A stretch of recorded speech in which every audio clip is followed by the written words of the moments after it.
The news I am currently up to says that many Kenyan farmers had begun using genetically modified maize seeds in early 2023 after the government recently reversed a 10-year ban on the crops. This helps curb shortage caused by the lack of rain. This news interests me because I haven't heard of genetically modified crops, which can also be regarded as GMO. What is that about? A genetically modified organism is an animal or plant whose DNA has been altered using genetic engineering techniques. Today, approximately 90% of the corn, soybeans, and sugar beets on the market are GMOs. So GMOs are pretty common. Currently, genetically modified animals are mainly used for research purposes, according to the National Geographic magazine. I see. So genetically modified organisms not only involve crops, but also animals and plants. I wonder whether humans have undergone similar processes regarding GMO. Actually, yes. Yet, many countries ban the process of genetically modifying human genes as it is dangerous and may be fatal. Right now, scientists are focusing on developing the technology of GMO mostly on plants and microorganisms.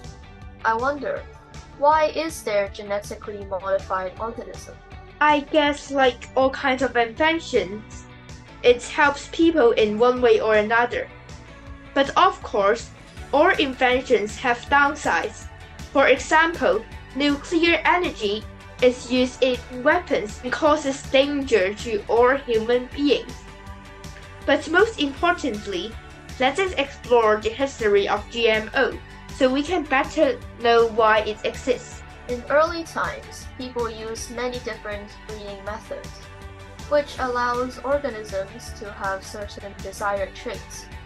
For example, in the agricultural sector, crops are modified to be able to survive harsh weathers more easily.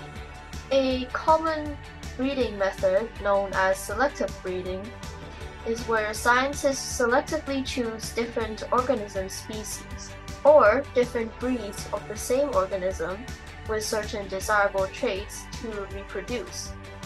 And this increases the organism's fertility, longevity, feed efficiency, and disease resistance. However, one of the major disadvantages is that the organism may produce unwanted traits in species, and it may produce mixed results. That's a wonderful response. I'm sure you are more proficient in history than I do. But let me continue. So now with technology, people can directly transport or modify the DNA of microorganisms or organisms. This technology is called biotechnology, which involves biology to produce new products. And GMO is one of the examples of biotechnology. How about you tell me what the use of GMOs are? Well, one of the main purposes of GMO is for laboratory research, and scientists would conduct more experiments or research about the function of their genes, how genes are related to their diseases, etc., etc. Oh, it is a mystery to know that GMO is kind of associated with animal testing, which has a lot of downsides and concerns, such as some ethical issues. Let's cover that in another episode. Humans can consume GMO crops or animals, such as salmon. Genetically modified animals tend to mature faster, and salmon is one of the world's most popular fruit, so people can get more salmon basically. Besides, corn soybeans in America are also examples associated with human consumption. And then this also comes to agricultural benefits. GMO produce crops with improved characteristics. For example, they are able to grow for longer periods of time, and they need less water for irrigation, so there are fewer costs. Those plants are also able to survive drought, and less pesticide can be used, as they can resist more insects, while providing more nutrients, which are healthy and important for us. There are also some medical purposes regarding GMOs. Using technology to produce more effective cures or medicine to treat disease is something perfect for us. And there is a smaller chance of carrying contamination risks. Let's use GMO crops as an example to elaborate on the benefits of GMO. Well, some examples of how GMO crops benefit people is that GMO crops have the resistance to certain damaging insects. Especially during farming periods, farmers can use less spray pesticides when they plant GMO crops. This saves farmers money and reduces the amount of pesticides that end up on the crops, which can be very damaging to crops. Secondly, GMO crops also have tolerance of certain herbicides used to control weeds. When farmers use herbicides-tolerant crops, they reduce the need to fertilize the soil to control weeds.